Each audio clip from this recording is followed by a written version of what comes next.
Qué gusto poder compartir con ustedes, estar ahí, amigos de la gracia de Dios, y a través también de las redes sociales de la iglesia.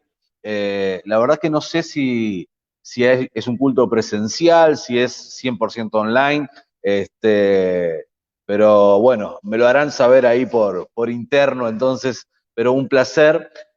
Hablábamos sobre tiempo de oposición, ¿no? A veces se complican las cosas. Ustedes saben que en la Argentina, yo no sé si es solamente nuestra provincia o creo que todo el país, estamos, justo hoy programó un cambio, no sé si de satélite o qué cosa, que nos ha dejado sin internet desde ayer a la noche, así que estábamos luchando con eso, estamos con los datos móviles en este momento, no tenemos wifi, así que oremos para que todo salga bien. Me dicen que por ahora viene bien todo, así que vamos a aprovechar nuestro tiempo. Como les decía, qué placer poder compartir juntos, aunque sea a través de la virtualidad.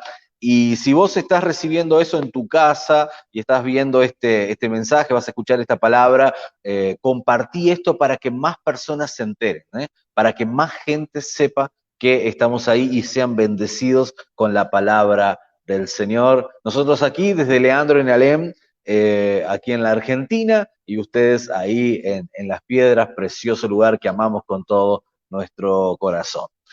¿Les parece si oramos? Vamos a orar y compartir juntos esta palabra que Dios ha puesto fuertemente en nuestro corazón. Amén. Oramos. Padre, gracias por el privilegio que nos das de poder compartir juntos tu palabra. Oramos para que todo salga bien y que esta señal pueda llegar a los hogares y a los corazones de nuestros hermanos, de la iglesia y aún de muchas familias, Señor, que necesitan escuchar tu palabra. Señor, hoy hablanos profundamente el corazón y ministranos, Señor, en el nombre de Cristo Jesús. Amén y amén. Yo quiero hablarles hoy sobre la necesidad de que Dios levante en nuestras vidas, en nuestras casas, en nuestras naciones y sobre todo en nuestras familias, familias que sean modelo. Saben, yo creo que este es un tiempo, tanto en Uruguay, en Argentina, en Latinoamérica, en el mundo entero, donde el Evangelio ha de ser predicado no solamente a través de palabras, sino con demostración. El apóstol Pablo decía que la palabra que él predicaba no eran simplemente palabrerío, eran demostraciones del poder de Dios. Y a veces creemos que esa demostración tiene que ver con milagros, señales, manifestaciones milagrosas del Señor. Pero a veces la demostración del Evangelio tiene que ver con una vida cambiada y transformada. ¿Qué quiero decir? Quiero explicarles que la gente de esta cultura, de este mundo en el que estamos viviendo, está tan descreída de lo que hablamos, está viviendo en un estado de incertidumbre que ha sido potenciado por la pandemia, que le cuesta mucho creer lo que hablamos y necesita ver para creer, tocar, ver. Y entonces se nos plantea un desafío extraordinario, que es que realmente nos convirtamos en familias que puedan mostrar que el Evangelio que venimos a escuchar todos los domingos o que leemos día tras día en nuestro manual, que es la Biblia, realmente funciona para el siglo XXI. Y es un gran desafío porque Dios siempre ha utilizado un pequeño remanente, un pequeño grupo de personas para mostrarle al resto de las naciones que con Él se vive mejor. Israel es una muestra de eso, una pequeña nación olvidada que Dios dijo, yo voy a hacer de vos una nación grande. Y hoy tenemos los datos, lo que significa potencia mundial el pueblo de Israel, un pueblo que no tiene número, un pueblo que ha gobernado económicamente durante siglos y siglos y siglos, porque Dios siempre cumple su palabra y utiliza el remanente, aquello pequeño, como una muestra de lo que Él puede hacer. Y ese es el desafío que en esta noche, en esta mañana, perdón, yo quiero que el Espíritu de Dios traiga a nuestro corazón y nos desafíe.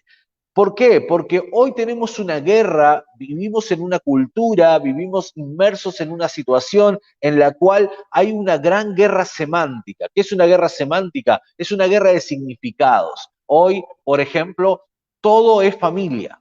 Yo decido emparentarme con una estación de tren y eso es una familia, con un unicornio y eso es una familia, no importa lo que yo quiera, todo es familia y eso está aprobado y de repente aparecen nuevas leyes en nuestros países que justifican la autopercepción o nuestras decisiones de convertir cualquier cosa en familia. Hoy las organizaciones mundiales hablan de 9, 10 estilos de familia diferentes y nosotros tenemos todavía la claridad de que familia es lo que Dios ha establecido, hombre y mujer, hijos. Y ese es el orden divino y tenemos que mostrar que eso funciona, que el matrimonio funciona, que el casamiento no es simplemente una cuestión de rellenar papeles y formularios, que tiene que ver con un pacto divino, un cordón de 3 dobleces.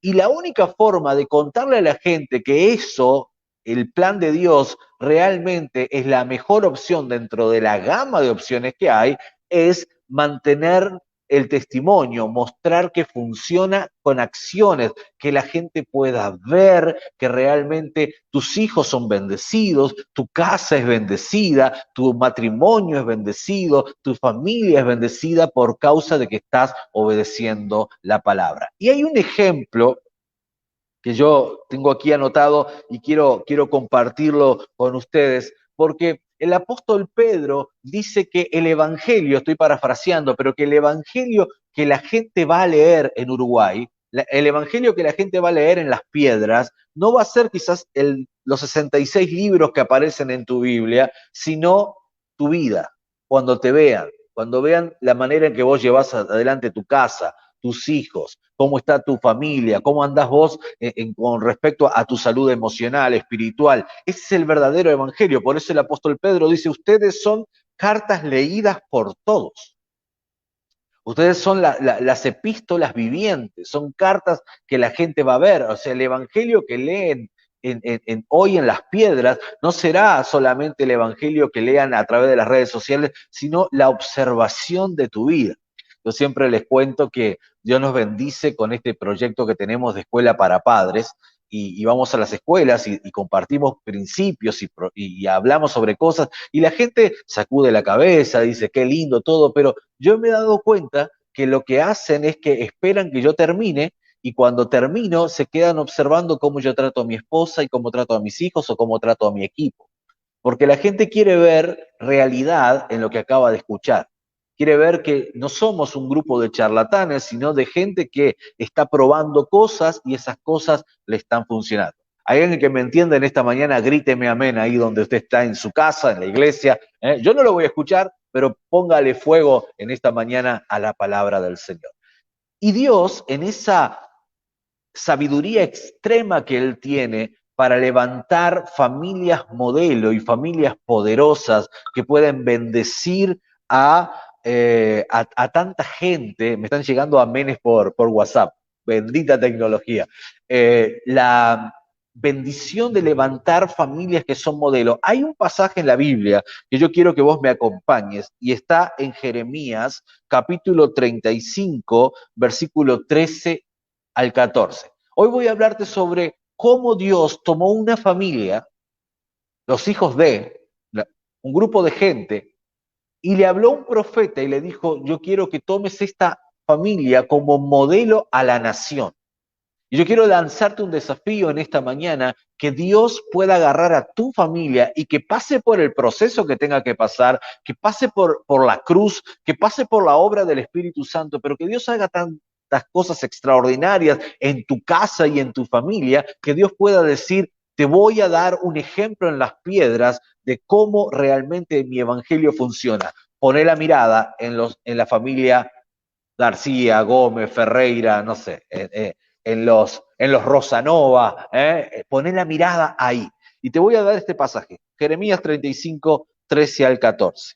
Dice así, así ha dicho Jehová de los ejércitos, Dios de Israel, ve y di a los varones de Judá y a los moradores de Jerusalén, ¿no aprenderéis a obedecer mis palabras? Dice Jehová. Fue firme la palabra de Jonadab, hijo de Recab, el cual mandó a sus hijos que no bebiesen vino y no lo han bebido hasta hoy por obedecer al mandamiento de su padre. Y yo os he hablado a vosotros desde temprano y sin cesar y no me habéis oído. Llama al Señor y es muy interesante porque Dios le dice, quiero que vayas a los hijos de los recabitas. Andá a los hijos de Jonadab. llévalos al templo y en el templo serviles el mejor vino. Ponele las mejores botellas de vino, las jarras de vino, el vino más caro, ponéselo y decirles que pueden beber canilla libre, no hay ningún problema, nadie se va a enterar, van a disfrutar de un vino que quizás nunca van a poder pagar, pero por favor que beban. Así que el profeta preparó la mesa ya con los mejores vinos, encerró a los hijos de Recab en aquel lugar y le dijo, muchachos, pueden tomar. Y uno de ellos se paró y le dijo, mire, profeta, yo lo respeto mucho, pero más respeto la voz de mi padre. Y nuestro padre nos prohibió beber vino. Y hizo una serie de cosas que nosotros como sus hijos no podíamos hacer. Y se rehusaron a la oferta del profeta. Y Dios le llama al profeta y le dice, ¿ves? De esa manera, así como los hijos de Recab se mantuvieron y fueron obedientes a la voz de su padre, y fueron una familia ejemplar. Así mismo Israel tiene que ser. Y yo pienso qué bendición es tener una familia que puede ser un modelo a seguir en un barrio, en un pueblo, en un distrito, en una provincia, en un departamento, en un país, ¿no? Y entonces quiero llevarles en esta mañana a pensar en las características que tenía esta familia, porque yo pregunto a todos los que nos están escuchando, los que nos están viendo, ¿te gustaría que Dios restaure tu casa, que Dios transforme tu vida, que Dios transforme tu familia, que algo milagroso de Dios pase, al punto de que Dios levante tu familia como un modelo y un ejemplo? Vieron que todos queremos tener la casa ideal, la familia ideal, los hijos ideales, la esposa ideal, el esposo ideal, pero que eso realmente suceda. Y más allá de que podamos, como acá se dice, papudear, ¿no? Que es como jactarnos de, mirá, mis hijos son estos. Más allá de que salgamos a competir con respecto a quién tiene los mejores hijos, que es muy de nosotros los padres, podamos realmente con humildad decirle, Señor, mi familia fue restaurada y bendecida por vos, y puede ser un ejemplo de cambio, de superación, de restauración para la nación.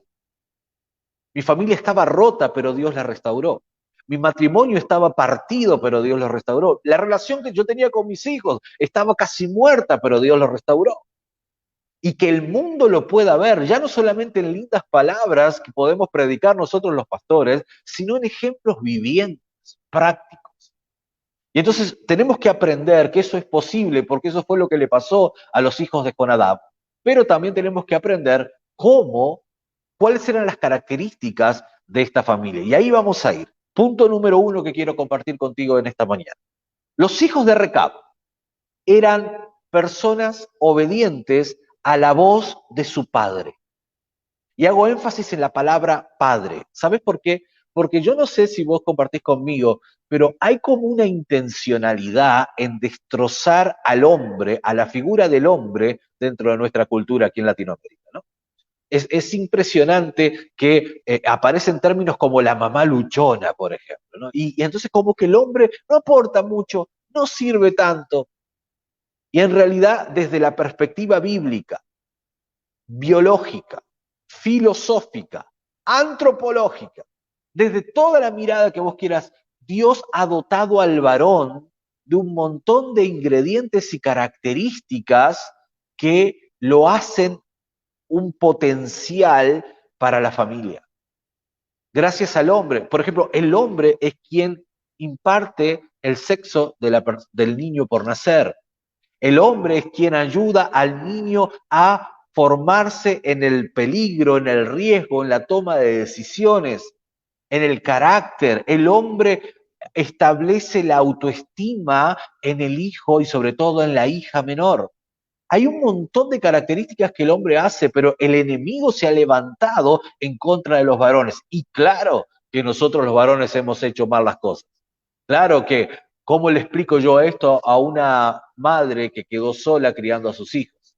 ¿Cómo le explico yo esto a un adolescente que su papá le abandonó? ¿Cómo le explico esto a alguien que fue abusado por un hombre? Y claro que los hombres hemos cometido muchos errores, pero algunos de ellos, no todos ellos. Y entonces los hijos de Recab tenían una fuerte inclinación por la voz de su padre.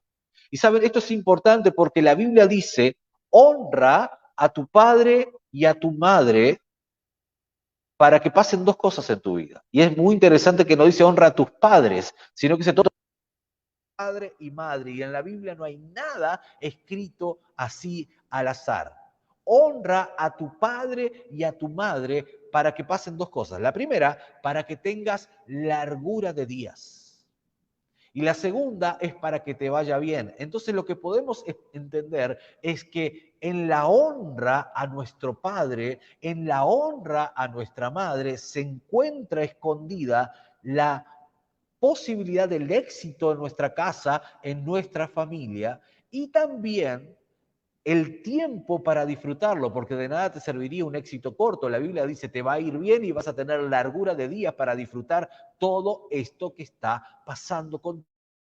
Entonces, qué bendición hay en saber honrar y respetar. Y seguro alguno me va a decir, bueno, pero yo es que no tuve un padre ejemplar. Y sabes, como cristianos no nos dice que honremos a papá y a mamá si es que ellos se lo merecen, sino hay que hacerlo en todo momento. Y si ya no están con nosotros, nos toca honrar su memoria. Y eso significa quedarnos con los mejores recuerdos.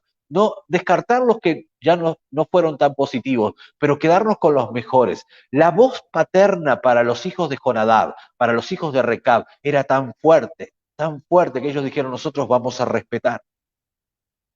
Hay un pasaje extraordinario que es cuando Acab le dice a Nabot, yo quiero tu viñedo, yo quiero, dame tu viñedo, vamos a negociar por esta parcela de tierra. Y Nabot dijo, Dios nunca me permita vender y entregar lo que mis padres me han heredado, ¿no? Una honra por lo que hemos recibido de nuestros padres. Y sabes, la voz paterna, la voz del padre, la dirección de la casa, es algo que tenemos que honrar. Hoy vivimos familias en las cuales hay deshonra y muy poca cultura de honor en nuestros hogares. El otro día participaba de una ordenación al ministerio de un pastor amigo, ¿no? Y yo me entrevisté con él, me senté con él, somos amigos hace muchos años, le digo, ¿estás listo? Él me contaba que estaba muy nervioso, y le digo, bueno, más allá de lo que va a pasar ese día, yo quiero preguntarte, ¿por qué lo estás haciendo? ¿Por qué estás aceptando este desafío?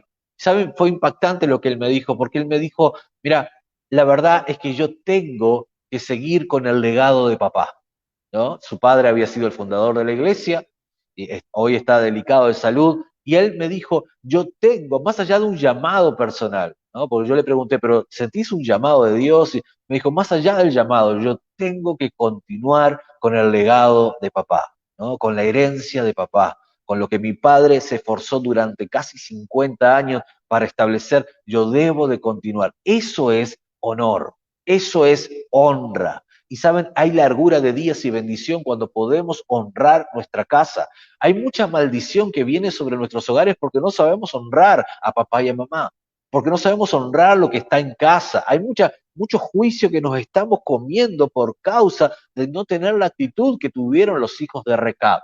Yo no sé si en esta mañana me estás entendiendo, pero ahí pegale un grito de amén si es así, porque es necesario que si queremos mostrar familias que puedan llevar el Evangelio a otro nivel, en el Uruguay, en la Argentina, donde nos estén viendo, necesitamos necesariamente aprender a honrar lo que tenemos en casa, ¿no? Quizás no te tocó el mejor padre o el mejor madre del mundo, pero quizás tampoco vos seas el mejor hijo del mundo. Pero la verdad es que nos toca honrar nuestra herencia. Hay un salmo fantástico en el cual meditaba en el día de ayer que dice el salmista, yo estoy feliz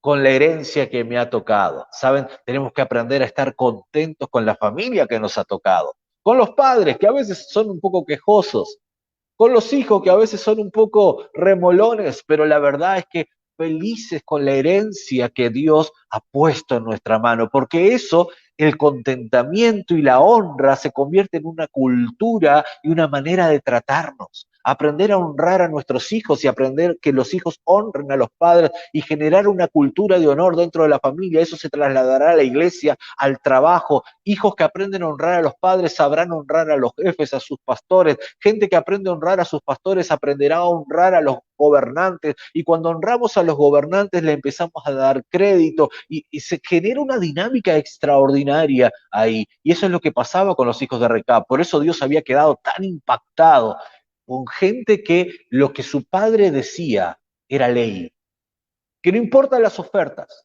no importa las posibilidades, no importa que inclusive que hasta su padre estuviera muerto ya, lo que papá dijo es ley. El proverbista dice, no quiten los límites que sus padres han establecido. Si tus padres te enseñaron buenas cosas, es ley. Si tus padres te dejaron buena enseñanza, es ley. Eso es parte de algo que vos tenés que cuidar. No solamente el apellido, sino los valores que te han enseñado y honrarlos, como así lo hacían los hijos de Recab. Yo nunca me voy a olvidar, estando en Uruguay hace muchos años atrás, yo tocaba en un grupo de música y una vez el 50 aniversario de una iglesia de las Asambleas de Dios, fuimos a ministrar ahí y salió el pastor, el hijo, dando gloria a Dios por todo lo vivido, y sacó una vara de hierro y unas botas llenas de barro, ¿no? Y él contó con mucha emoción que esas eran las botas con las que había muerto su padre, recorriendo los pozos del templo en el cual hoy estábamos, en ese día estábamos celebrando, ¿no? Y este hombre dijo, yo me calcé estas botas para continuar. Y dijo, este es el legado, ¿no? Continuar la obra, continuar con los valores, llevar la palabra un poco más hacia adelante. La segunda cosa que impactó el corazón de Dios, el corazón del profeta y el corazón del pueblo, porque ese es el orden, ¿no? Una familia puede impactar a Dios, impacta al liderazgo, impacta a la nación. La segunda cosa que los hijos de Recabita tenían es que no eran presas del placer. El vino en la Biblia es no solamente sinónimo del Espíritu Santo, sino sinónimo de la risa y del placer. Y esta gente se había privado del placer. Y esto tiene una connotación muy fuerte para nosotros. Porque si hay una cultura hedonista en este tiempo es la nuestra. El hedonismo básicamente es aquella cultura, aquella filosofía que busca el placer por el placer y busca escaparse del dolor. Yo no sé cómo será en Uruguay, pero acá, en nuestra zona, tenemos un montón de gente que cuando la cosa se pone complicada, cuando hay que comprometerse, cuando hay que transpirar, ya no les gusta tanto. Mientras las bendiciones vengan de arriba, bárbaro, pero cuando hay que poner la mano en el arado, ahí se complica la cosa, ¿no? Y es parte de una cultura, pero es parte de lo que la Biblia ya nos había adelantado, que en los últimos tiempos la gente cada vez se volverá más amadora de sí misma. Cada vez nos volveremos más egocéntricos, ególatras, egoístas. Cada vez nos miraremos más hacia adelante. Y fíjense, y no sé si coinciden conmigo, pero la pandemia ha agudizado todo esto, ¿no? El sálvese quien pueda, el quédate en casa, el no te me acerques, el te tengo miedo, el la peste es el otro. Bueno, todas cosas que vinieron a implantarse en nuestra manera de pensar y se han convertido en axiomas de vida. Y entonces los recabitas, esta familia ejemplar, era gente que decía, miren, ustedes pueden disfrutar de todo, pero nosotros vamos a vivir una vida consagrada al propósito y no al placer. ¿Saben? Tenemos serios problemas en nuestras congregaciones por gente que no le gusta el compromiso, pero eso se está trasladando a la escuela. Queremos niños que pasen de grado sin haber estudiado y se traslada al gobierno y queremos gente en los puestos simplemente por ser parte de minorías, pero no por mérito propio, gente sin especialización, sin estudio, porque son afines a tal o cual colectivo o grupo político, y entonces estamos hoy sufriendo de esta ausencia de compromiso. Los hijos de Recab decían, no, nosotros somos gente que ha entendido el valor de estar comprometido. No podemos seguir buscando solamente lo que nos hace bien, lo que nos gusta, lo que nos es placentero. A veces lo traemos a la iglesia y déjeme, tengo una mala noticia. Yo venía con buenas noticias, pero tengo una mala noticia. El evangelio real y verdadero está alejado del placer. No, el evangelio nunca busca el placer inmediato. El placer viene como consecuencia del sacrificio. La Biblia dice, hablando de Jesús, verá el fruto de su aflicción y quedará satisfecho. Pero verá el fruto de su aflicción. Primero vendrá la aflicción.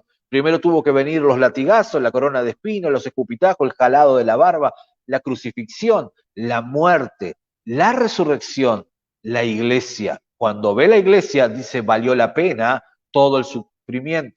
Pero no hay fruto sin sacrificio. Y eso se lo tenemos que trasladar a nuestros hijos. No hay sueldo sin 8 horas. No hay crecimiento sin trabajo. No hay comida sin trabajo. No hay crecimiento en el ministerio sin transpiración. Y esos los hijos de Recab lo tenían. Y hermanos, díganme si no es un gran desafío en este tiempo donde todos estamos esperando que nos lluevan bendiciones. Formar familias modelo que digan, nosotros somos los que trabajamos, nosotros somos de los que nos esforzamos, nosotros somos los primeros en llegar y los últimos en irnos, nosotros somos de los que estamos para adelante, nosotros somos de los que queremos crecer, avanzar, los que estamos codo a codo con el apóstol Jorge y con Nina ahí para llevar adelante la casa. Y no solamente vos, sino todos tus hijos como Josué. Yo no sé lo que harán el resto, pero mi casa y yo vamos a servir al Señor. Josué no le anduvo preguntando a su hijo adolescente si quería o no quería, le dijo, hey, yo no sé lo que van a hacer ustedes, pero mi casa y yo serviremos al Señor. Mis hijos son saetas en la aljaba de Dios, no son saetas en la aljaba del diablo. Vamos juntos hacia adelante. Y entonces Dios fue impactado por los hijos de Recab. El profeta fue impactado por los hijos de Recab. Israel fue impactado por los hijos de Recab. Nosotros somos impactados por una familia así. Y es lo mismo que Dios puede hacer con tu familia. Ahora, tiene que haber una claridad en nosotros los hombres, en las mujeres, en los padres, para enseñarle a los hijos que el placer, que el disfrute, que el deleite es consecuencia del sacrificio. Esta gente la tenía clarísima. Y yo sé que en este momento no les gusta mucho el amén, pero bueno, no hay gozo, no hay disfrute, si primero no hay transpiración y trabajo. La tercera cosa que los hijos de Recab tenían es que no estaban comprometidos con la cultura de un pueblo. Y esto es muy interesante. Miren, si ustedes leen, ahí van a escuchar a los bomberos de Alem. Tenemos bomberos ahí para que ustedes conozcan. Si leen conmigo Jeremías 35:7, dice así: no edificaréis casas, ni sembraréis cementera, no plantaréis viña, ni la retendréis, sino que vivirán en tiendas todos vuestros días, para que vivan muchos días sobre la faz de la tierra, donde ustedes habitarán. No van a vivir en casas, no van a edificar casas. ¿Qué significa eso? No se van a establecer. No se van a establecer. Van a vivir siempre como nómades. Van a vivir siempre como peregrinos. Van a vivir siempre de paso.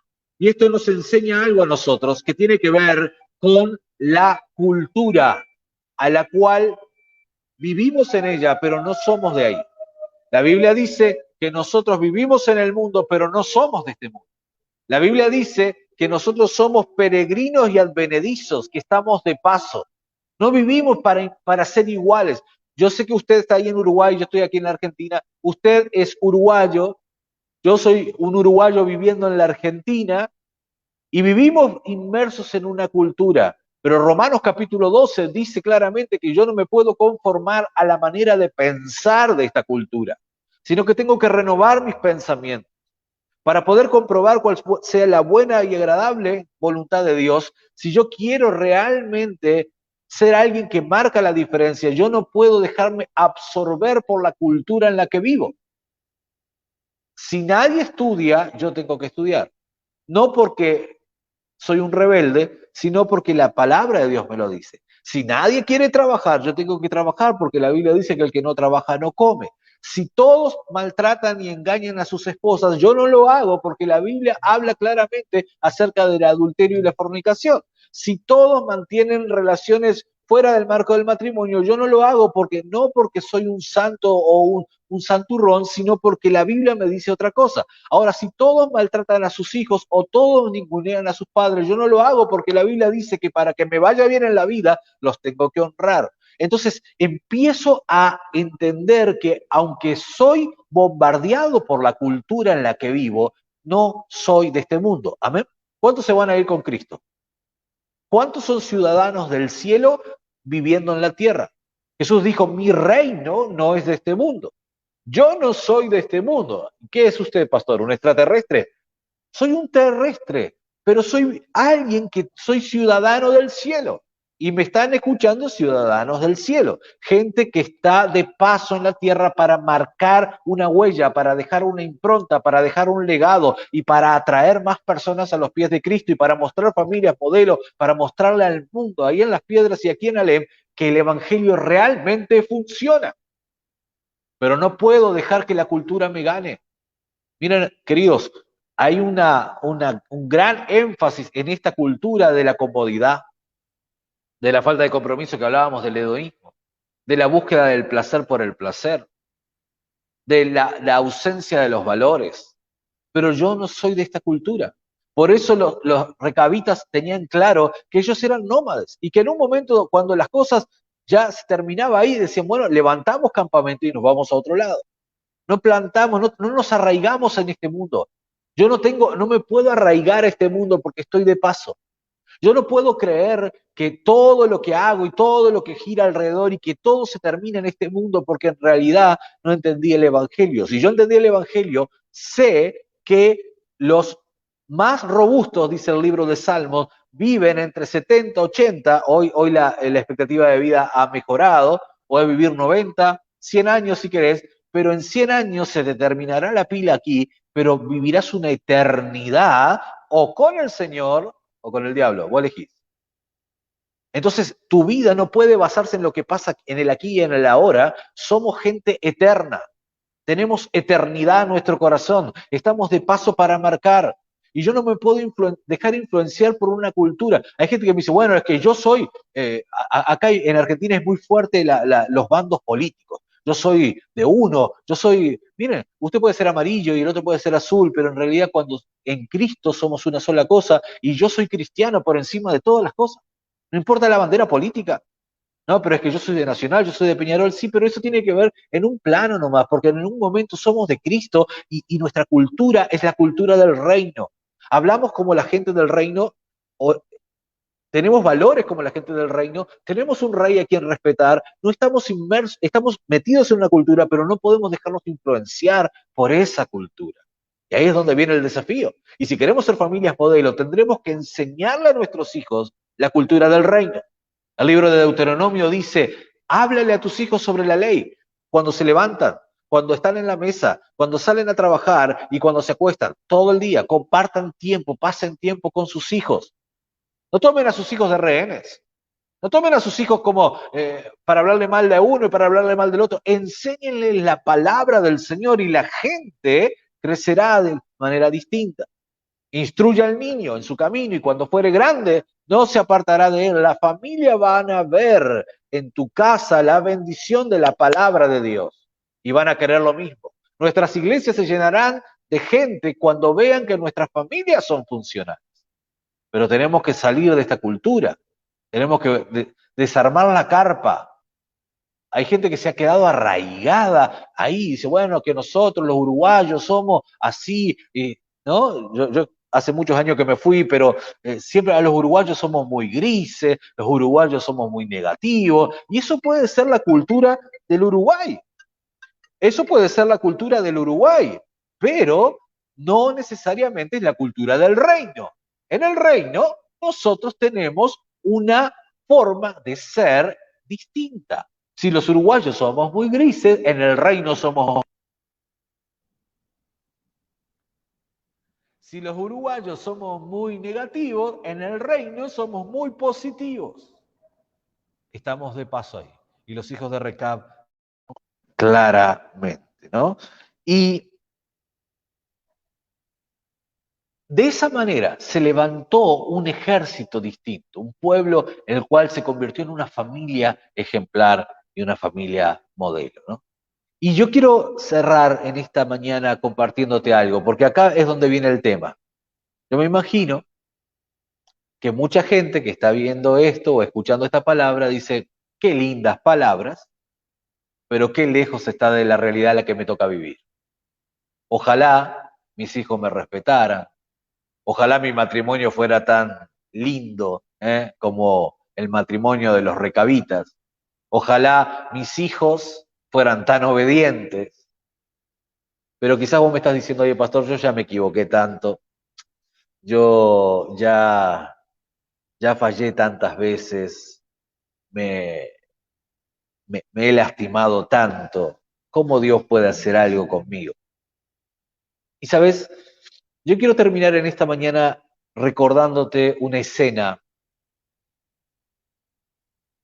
Jesús acaba de resucitar, se presenta a sus discípulos, había 10 de los 12, Judas ya no estaba, y Tomás tampoco, no sabemos qué estaba haciendo, pero lo cierto es que Jesús se les presenta, está con los apóstoles, y ellos se maravillan, hablan con el Señor, termina la experiencia, se encuentran con Tomás y le dicen, no sabes lo que acaba de pasar, el Señor se nos presentó, y Tomás dice, mira, tengo un problemita, que es que si yo no toco y yo no veo, yo no creo.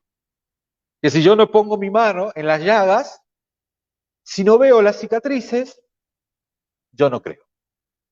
Pasan unos días, ahora Tomás está con ellos y se le aparece el Señor de vuelta, y el Señor tiene un diálogo con Tomás que básicamente le dice, mira, escuché tu petición, así que yo te voy a invitar a que toques y que veas las heridas cicatrizadas. Es increíble, o impresionante en realidad es la palabra, que Tomás fue la última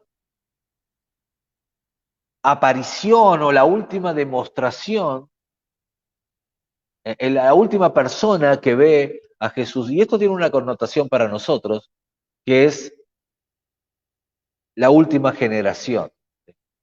La última muestra de este Cristo resucitado fue una generación incrédula que tenía que tocar y tenía que ver.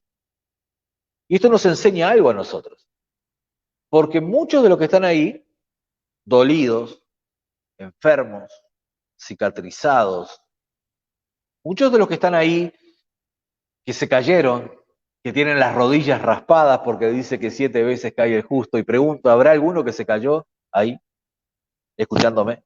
¿Alguno que fracasó ahí en algún área de su vida familiar? ¿Alguno que siente que no tiene la familia ejemplar y que está muy lejos de ser como los recabitas? ¿Hay alguien ahí? ¿Hay alguna mem más aparte del mío? Ahí veo unas manos ahí. Vos y yo tenemos cicatrices que la gente de esta generación, al igual que Tomás, necesitan tocar. Vos y yo tenemos heridas que han sido curadas y se han convertido en cicatrices que la gente puede ver. Vos y yo podemos decir, ¿sabes qué? Yo sé lo que es la depresión, yo sé lo que es la angustia, ya pasé por ahí, pero tengo una buena noticia, con Cristo las cosas cambian. Yo sé lo que es que el matrimonio se te caiga a pedazos, y yo sé lo que es un hijo en adicciones, y sé lo que es un hijo rebelde, ya estuve ahí, o quizás todavía estoy ahí, pero tengo una buena noticia, el Dios que yo creo es el que me sostiene, o el que me sostuvo, o el que me está sosteniendo. La gente, al ver que a pesar de todo lo que te ha pasado en la vida, todavía tenés fe, esperanza, te mantenés en pie, va a decir, este evangelio funciona. Porque en la cultura del descarte, en la cultura donde nadie tiene reparación, donde no hay restauración, donde las relaciones se rompen y se tiran, donde todo es descartable, vos estás proponiendo el evangelio de la restauración, el evangelio de la transformación, el evangelio de que a pesar de que hay cicatrices, se pueden curar. No el evangelio de la perfección. Grave error es para nosotros predicar un evangelio de que venía Cristo, que no habrá ningún problema. No, venía Cristo y vas a tener más problemas, pero yo te aseguro que habrá sanidad para tus heridas. ¿Saben? Las piedras, Alem, el mundo entero continúa necesitando familias como los recabitas. Gente que se ha comprometido con lo que sus padres le han enseñado.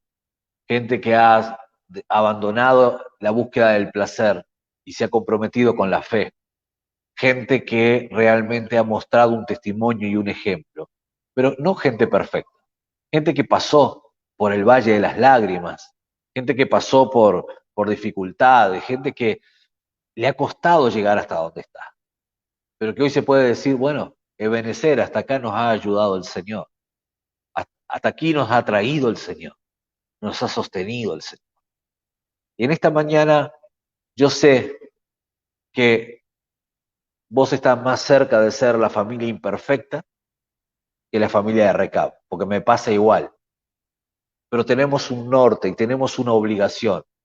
Y quiero terminar y cerrar en esta mañana antes de orar con esto.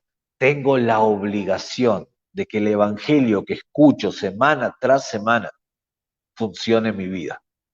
Tengo la obligación de mostrarle a mis compañeros de trabajo, aún a la familia extendida, a mis padres, a mis suegros, a mis primos, a mis tíos, que el evangelio en casa funciona.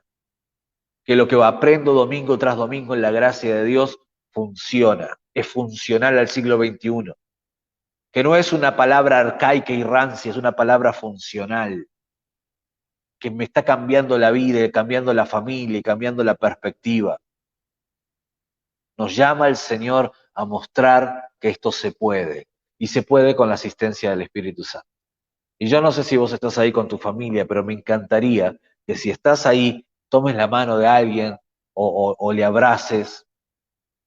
El otro día estaba compartiendo esto en una iglesia muy importante aquí en Posadas, y estaba hablando sobre el poder de un abrazo, una iglesia muy grande, y en medio de la prédica, un hombre, un señor de 80 y pico de años, me hacía así, que parara. Y yo dije, no, yo no puedo parar de predicar porque alguien me hace una seña, pero cuando miro, al lado estaba sentado el pastor, y cuando los miro, el pastor que me había invitado, cuando los miro eran muy parecidos, dije, wow, o es familia o debe ser su padre. Y resulta que paré la prédica y este hombre se paró de su silla y se fue hacia adelante y gritó, yo necesito en este momento darle un abrazo a mis hijos. Y yo agarré el micrófono, me quedé así mirando qué es lo que estaba pasando, y el pastor que me había invitado, pastor de una iglesia muy grande ahí, se paró y lo fue a abrazar, y ahí vinieron sus otros hermanos que andaban ahí en el auditorio, y hermanos, aquel lugar se llenó de la presencia de Dios de una manera extraordinaria. Y todos empezaron a abrazarse, y Dios, yo me quedé mirando así diciendo, bueno, Señor, seguí haciendo tu obra acá. Fue extraordinario lo que sucedió, pero el Señor tomó cuenta de todo eso. Y cuando terminó toda la reunión, el pastor que me había invitado me dijo, ¿viste lo que es mi papá? Mi papá era un hombre sumamente áspero, pero el Evangelio lo tocó, el Evangelio lo transformó. Y ahora, cada vez que puede, nos abraza. Y cada vez que siente la presencia del Espíritu Santo, responde. Y este es el evangelio que predicamos. Yo no sé cómo fue tu crianza, no sé cómo te fue en la vida, yo no sé cómo hiciste las cosas antes. Lo cierto es que el evangelio nos reeduca a ser distintos. Y cuando empieza a venir la salud del evangelio, la gente lo ve. Antes nos llevábamos a las patadas, pero ahora nos amamos. Antes nos insultábamos y nos gritábamos, pero ahora nos respetamos. Antes nos éramos infieles, pero ahora hemos tenido un compromiso de fidelidad. Antes yo deshonraba a papá y a mamá, pero ahora lo estoy honrando porque el Evangelio me está reeducando a ser una mejor persona. Si tenés a algún familiar al lado tuyo, agarrale la mano, dale un abrazo, hace algo, pero responde hoy, si Dios te ha hablado en esta mañana, responde hoy a la palabra del Señor, y permitime orar por ustedes para que el Señor haga la obra en esta mañana sobre cada corazón, sobre cada familia, antes de que le dé este espacio a su pastor, a su apóstol, a mi amigo, Pastor Jorge, pero que podamos orar juntos. Así que toma a alguien que tengas ahí, si estás en casa, agarrale a alguien, busca a alguien ahí, tráelo, abrazalo y deja que el Espíritu de Dios haga el resto. ¿Te parece? Vamos a orar. Padre, gracias por tu palabra. Señor, gracias por cada palabra, cada versículo que aparece en tu palabra, Señor, que nos transforma y nos motiva a ser familias saludables y de bendición.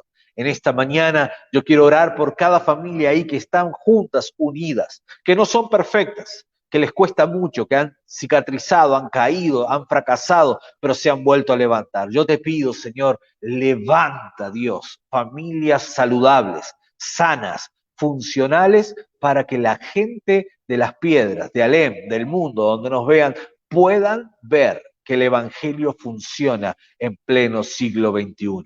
Señor, restaura, sana, que tu Espíritu Santo venga ahora a tocar lo profundo del corazón, a ministrar a cada uno de ellos, en el nombre poderoso de Cristo Jesús. Y yo te quiero pedir algo más aquí ahora.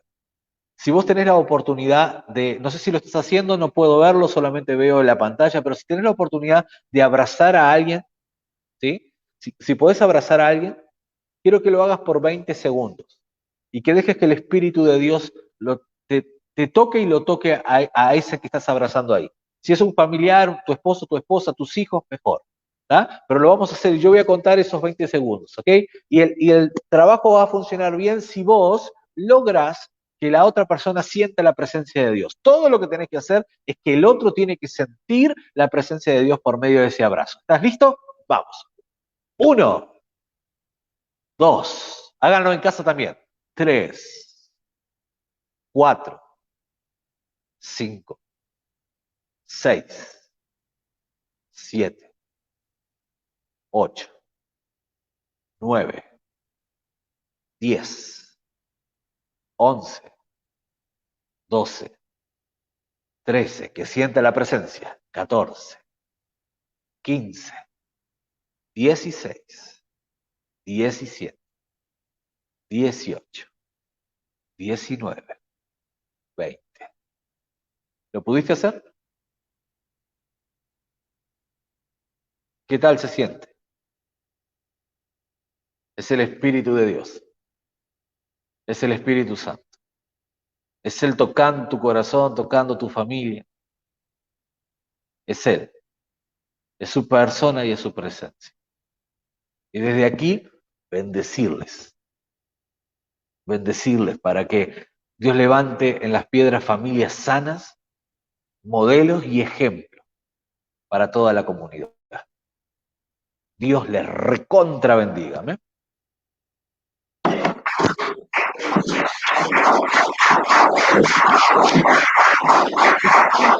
Gracias, Ariel. Muchas gracias, pastor.